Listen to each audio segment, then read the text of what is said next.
को जिस दिन सुनील बंसल जी ने ट्वीट करके कहा कि मेरे संपर्क में जितने लोग आए सभी लोग कोरोना नियमों के हिसाब से सावधानी बरत लें, इसका मतलब अगर मुख्यमंत्री जी सुनील बंसल जी के संपर्क में आए थे तो उनको क्वारंटाइन हो जाना चाहिए था, आइसोलेशन में हो जाना चाहिए था। अब उनकी क्या मजबूरी थी या क्या मंशा थी मैं तो नहीं बता सकता, लेकिन वो बंगाल की रैली में गए और मैंने उस दिन ट्वीट करके भी कहा था और भी कुछ नेताओं ने कहा था कि आपको आइसोलेट हो जाना चाहिए, अपने स्वास्थ्य को ध्यान में रखते हुए भी और दूसरों के स्वास्थ्य को भी ध्यान में रखते हुए, क्योंकि कोरोना एक से दूसरे को फैलता है।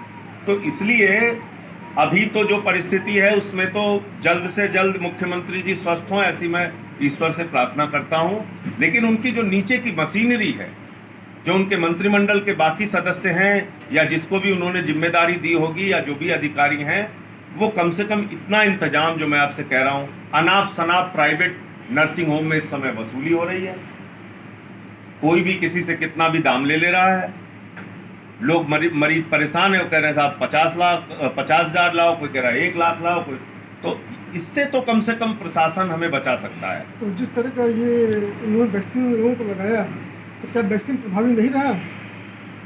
देखिए ऐसा है कि 2 खबरें आई हैं पिछले दिनों, 40 डॉक्टर केजीएमसी के जिनको दोनों डोज कोरोना की वैक्सीन की लग चुकी थी, 37 डॉक्टर गंगाराम हॉस्पिटल के दिल्ली के जिनको कोरोना की डोज लग चुकी थी और ये सब पॉजिटिव आ गए। तो ये कहना कि कोरोना की दोनों वैक्सीन लगने के बाद आप पॉजिटिव नहीं होंगे, मुझे लगता है ये थ्योरी तो फेल हो गई। अब एक बात और सामने निकल कर आ रही है कि जो दोनों डोज लेंगे अगर उनको पॉजिटिव होता भी है तो उनके अंदर कोरोना से लड़ने की क्षमता और शक्ति अधिक होगी और इसलिए उनका जीवन सुरक्षित रहेगा, ये बात सामने आ रही है। तो मुझे लगता है कि इसके नाते टीकाकरण तो आवश्यक है, टीकाकरण तो जरूरी है, टीकाकरण हर एक व्यक्ति को कराना चाहिए और उससे अगर जीवन की सुरक्षा है तो सबसे बड़ी बात है। ठीक है, चलो अगर हो भी रहा है कोरोना, आपका जीवन तो कम से कम सुरक्षित रहेगा, तो इसलिए टीकाकरण सुस्त नहीं करना चाहिए।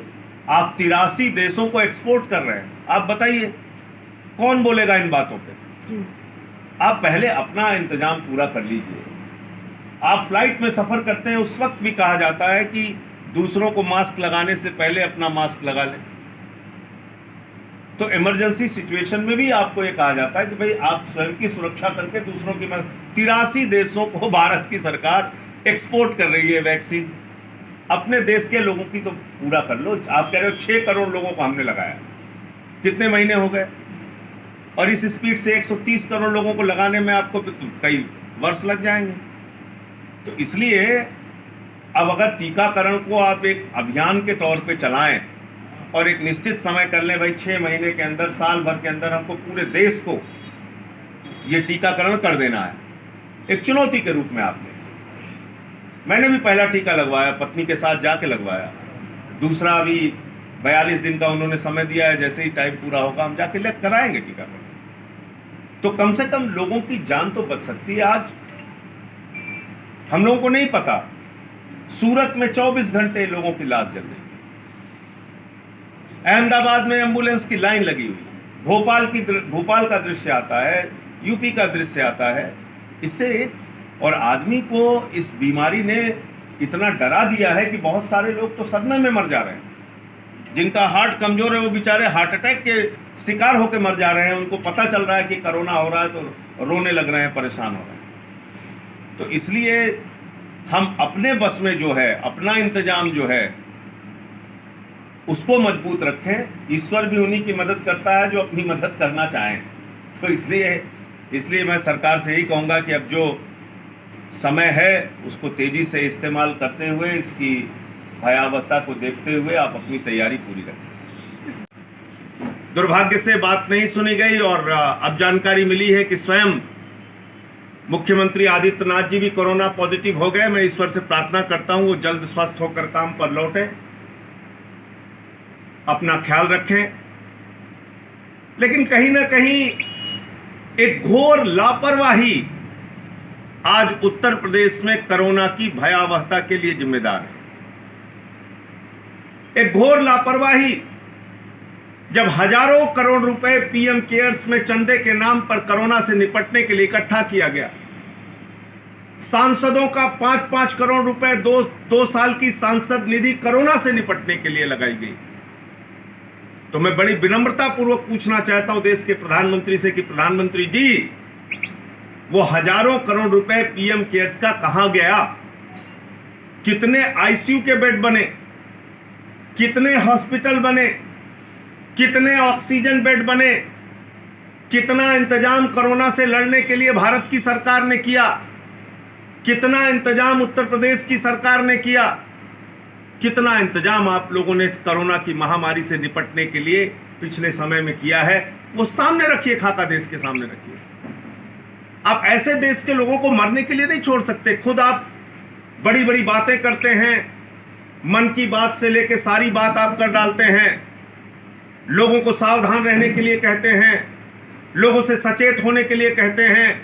11 तारीख से आज 14 तारीख तक आपने टीका उत्सव का ऐलान कर दिया पूरे देश में। अरे टीका तो टीका केंद्रों पर है ही नहीं है जहां टीकाकरण हो रहा है, तो ये टीका उत्सव तो फीका उत्सव हो गया आपका।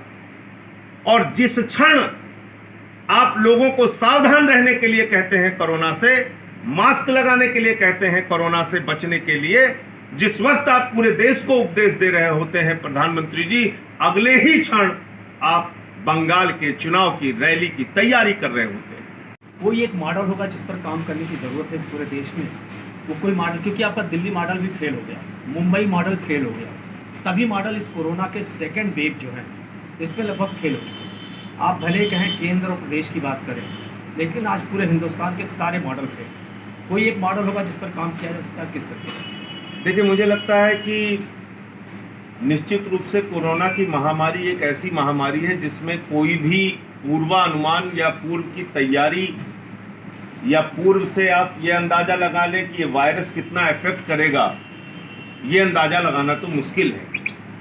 लेकिन क्योंकि हम सब लोग जानते हैं कि जब हम लोग निश्चिंत हो गए थे कि अब शायद कोरोना कम हो रहा है, दिल्ली में 100 से भी कम केसेस आने लगे थे, अचानक आपने देखा ये वेव आ गई। लेकिन जितना पिछले 1 साल का समय हमको मिला, इस समय में हमने इस कोरोना से लड़ने के तमाम नए तरीकों का इजाद भी किया।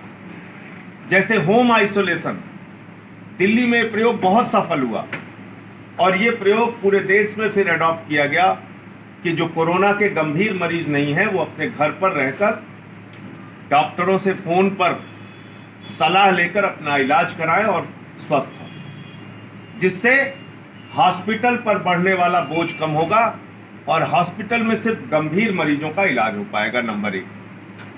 नंबर 2, हमको समय रहते, जब हम देख रहे हैं कि उत्तर प्रदेश में केसेस रुक नहीं रहे हैं, लगातार केसेस बढ़ रहे हैं, आप लोगों के जीवन के साथ खिलवाड़ कर रहे हैं।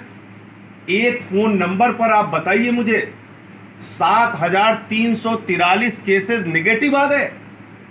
7,343 केस बरेली के अंदर, ये हो रहा उत्तर प्रदेश में कोरोना के साथ खिलवाड़। तो ऐसा तो मत कीजिए।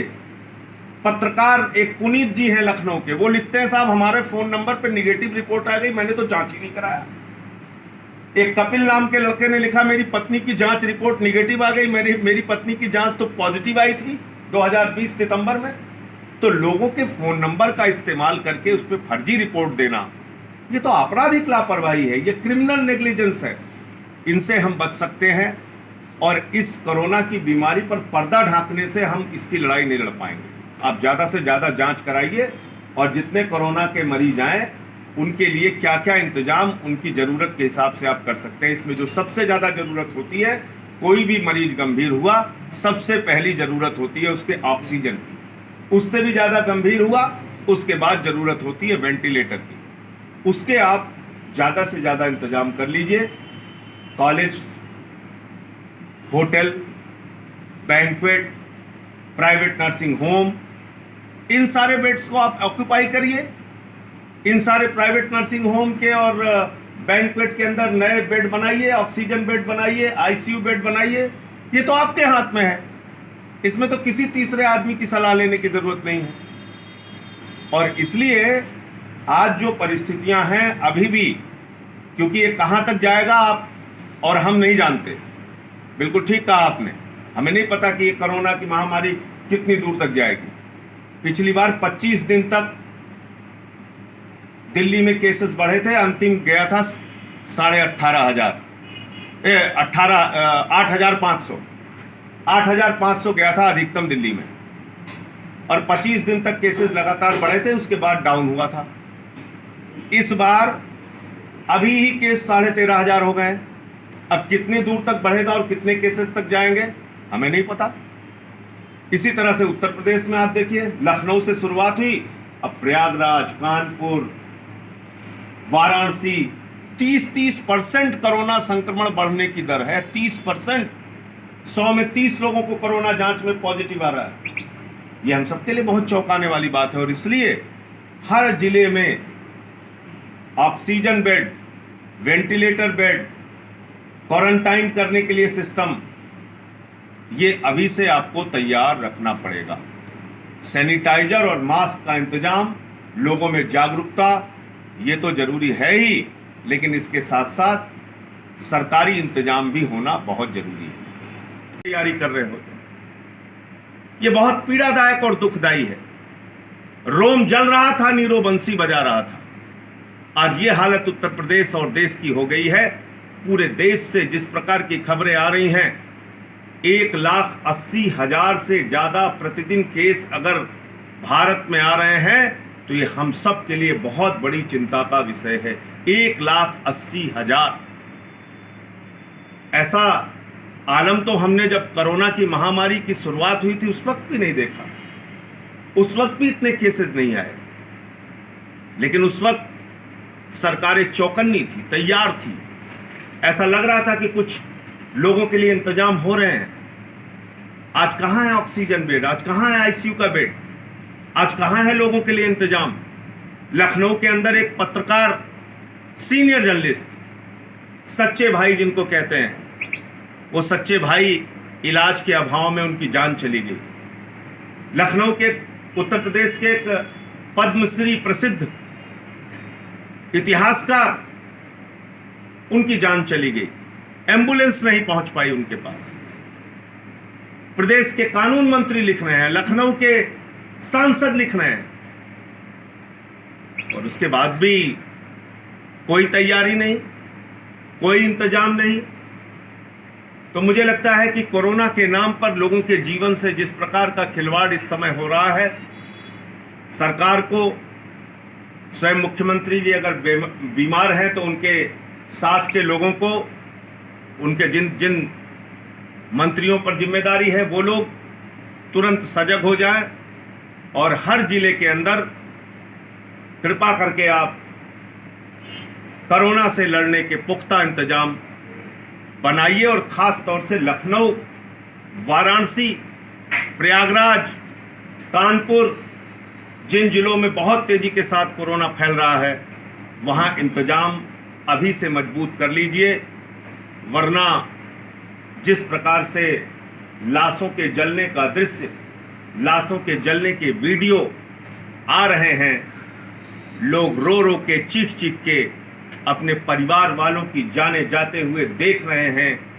बेबस होकर, मजबूर होके इस कुव्यवस्था का शिकार हो रहे हैं। ये मुझे लगता है कि बहुत ही पीड़ादायक दृश्य है, और इसके लिए अभी से इसको रोकने के लिए, ऐसी परिस्थितियों से बचने के लिए सरकार को, प्रशासन को और मुस्तैद और तैयार हो जाना चाहिए। मुझे इतनी बात कहनी थी। आप लोगों के कोई प्रश्न हो तो आप। पड़ रहा है लाश जलाने के लिए।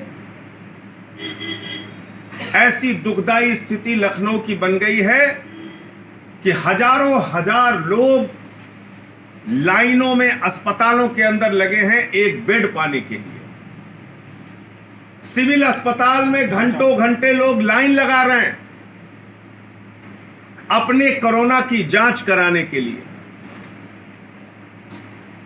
और जब उनके परिवार के लोगों की मृत्यु हो जा रही है तो शमशान में लाश जलाने के लिए लाइन लगा रहे हैं, कोरोना के जांच कराने के लिए लाइन, बेड का इंतजाम पाने के लिए लाइन, और लाश जलाने के लिए लाई।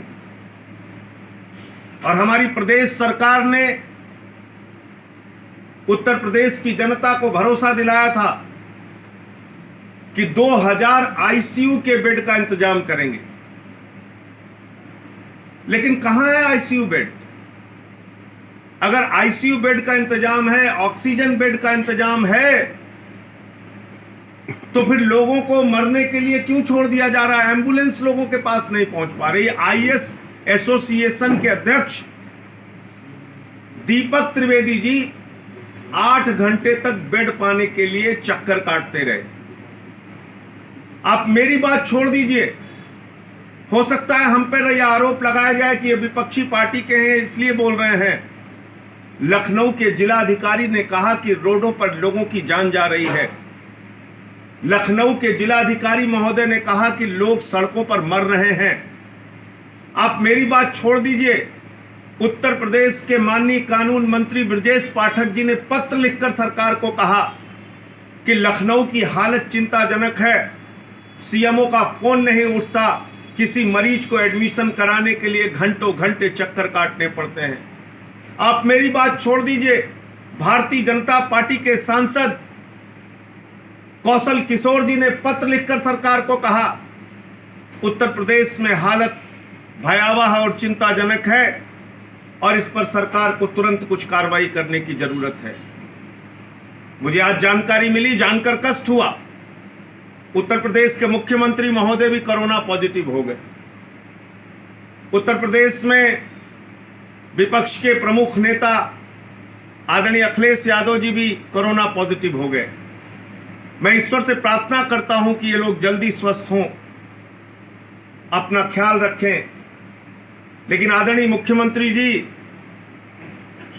जिस दिन आप सुनील बंसल जी के संपर्क में आए थे उसी दिन मैंने ट्वीट करके कहा था, आपके स्वास्थ्य की चिंता करते हुए कहा था, आपके इर्द गिर्द रहने वाले लोगों की चिंता करते हुए कहा था, और मैंने कहा था कि आप अपने आप को आइसोलेट कर लीजिए क्योंकि सुनील बंसल जी कोरोना पॉजिटिव हो गए हैं।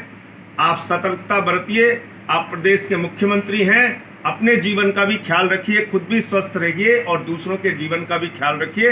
आपके माध्यम से लोगों को कोरोना स्प्रेड ना हो क्योंकि आपके संपर्क में बहुत सारे अधिकारी, बहुत सारे लोग आते हैं। को जिस दिन सुनील बंसल जी ने ट्वीट करके कहा कि मेरे संपर्क में जितने लोग आए सभी लोग कोरोना नियमों के हिसाब से सावधानी बरत लें। इसका मतलब अगर मुख्यमंत्री जी सुनील बंसल जी के संपर्क में आए थे तो उनको क्वारंटाइन हो जाना चाहिए था, आइसोलेशन में हो जाना चाहिए था। अब उनकी क्या मजबूरी थी या क्या मंशा थी मैं तो नहीं बता सकता, लेकिन वो बंगाल की रैली में गए और मैंने उस दिन ट्वीट करके भी कहा था और भी कुछ नेताओं ने कहा था कि आपको आइसोलेट हो जाना चाहिए, अपने स्वास्थ्य को ध्यान में रखते हुए भी और दूसरों के स्वास्थ्य को भी ध्यान में रखते हुए, क्योंकि कोरोना एक से दूसरे को फैलता है। तो इसलिए अभी तो जो परिस्थिति है उसमें तो जल्द से जल्द मुख्यमंत्री जी स्वस्थ हों, ऐसी मैं ईश्वर से प्रार्थना करता हूं। लेकिन उनकी जो नीचे की मशीनरी है, जो उनके मंत्रिमंडल के बाकी सदस्य हैं या जिसको भी उन्होंने जिम्मेदारी दी होगी या जो भी अधिकारी हैं, वो कम से कम इतना इंतजाम जो मैं आपसे कह रहा हूँ, अनाप शनाप प्राइवेट नर्सिंग होम में इस समय वसूली हो रही है, कोई भी किसी से कितना भी दाम ले रहा है। लोग मरीज परेशान है, वो कह रहे हैं साहब 50,000 लाओ, कोई कह रहा है 1 लाख लाओ, कोई। तो इससे तो कम से कम प्रशासन हमें बचा सकता है। तो जिस तरह का ये इन्होंने वैक्सीन लोगों को लगाया तो क्या वैक्सीन प्रभावी नहीं रहा? देखिए ऐसा है कि 2 खबरें आई हैं पिछले दिनों। 40 डॉक्टर केजीएमसी के जिनको दोनों डोज कोरोना की वैक्सीन की लग चुकी थी, 37 डॉक्टर गंगाराम हॉस्पिटल के दिल्ली के जिनको कोरोना की डोज लग चुकी थी और ये सब पॉजिटिव आ गए। तो ये कहना कि कोरोना की दोनों वैक्सीन लगने के बाद आप पॉजिटिव नहीं होंगे, मुझे लगता है ये थ्योरी तो फेल हो गई। अब एक बात और सामने निकल कर आ रही है कि जो दोनों डोज लेंगे अगर उनको पॉजिटिव होता भी है तो उनके अंदर कोरोना से लड़ने की क्षमता और शक्ति अधिक होगी और इसलिए उनका जीवन सुरक्षित रहेगा, ये बात सामने आ रही है। तो मुझे लगता है कि इसके नाते टीकाकरण तो आवश्यक है, टीकाकरण तो जरूरी है, टीकाकरण हर एक व्यक्ति को कराना चाहिए और उससे अगर जीवन की सुरक्षा है तो सबसे बड़ी बात है, ठीक है चलो अगर हो भी रहा है कोरोना, आपका जीवन तो कम से कम सुरक्षित रहेगा। तो इसलिए टीकाकरण सुस्त नहीं करना चाहिए। आप 83 देशों को एक्सपोर्ट कर रहे हैं, आप बताइए कौन बोलेगा इन बातों पे? जी आप पहले अपना इंतजाम पूरा कर लीजिए। आप फ्लाइट में सफ़र करते हैं, उस वक्त भी कहा जाता है कि दूसरों को मास्क लगाने से पहले अपना मास्क लगा लें। तो इमरजेंसी सिचुएशन में भी आपको ये कहा जाता है कि भाई आप स्वयं की सुरक्षा करके दूसरों की मदद। 83 देशों को भारत की सरकार एक्सपोर्ट कर रही है वैक्सीन, अपने देश के लोगों की तो पूरा कर लो। आप कह रहे हो 6 करोड़ लोगों को हमने लगाया, कितने महीने हो गए? और इस स्पीड से 130 करोड़ लोगों को लगाने में आपको कई वर्ष लग जाएंगे। तो इसलिए अब अगर टीकाकरण को आप एक अभियान के तौर पे चलाएं और एक निश्चित समय कर लें, भाई 6 महीने के अंदर, साल भर के अंदर हमको पूरे देश को ये टीकाकरण कर देना है, एक चुनौती के रूप में आपने। मैंने भी पहला टीका लगवाया, पत्नी के साथ जाके लगवाया। दूसरा अभी 42 दिन का उन्होंने समय दिया है, जैसे ही टाइम पूरा होगा हम जाके कराएंगे टीकाकरण। तो कम से कम लोगों की जान तो बच सकती है। आज हम लोगों को नहीं पता, सूरत में 24 घंटे लोगों की लाश जल रही, अहमदाबाद में एम्बुलेंस की लाइन लगी हुई, भोपाल का दृश्य आता है, यूपी का दृश्य आता है। इससे और आदमी को इस बीमारी ने इतना डरा दिया है कि बहुत सारे लोग तो सदमे में मर जा रहे हैं। जिनका हार्ट कमजोर है वो बेचारे हार्ट अटैक के शिकार होकर मर जा रहे हैं। उनको पता चल रहा है कि कोरोना हो रहा है तो रोने लग रहे हैं, परेशान हो रहे हैं। तो इसलिए हम अपने बस में जो है, अपना इंतजाम जो है उसको मजबूत रखें। ईश्वर भी उन्हीं की मदद करता है जो अपनी मदद करना चाहें। तो इसलिए मैं सरकार से यही कहूँगा कि अब जो समय है उसको तेज़ी से इस्तेमाल करते हुए, इसकी भयावहता को देखते हुए आप अपनी तैयारी पूरी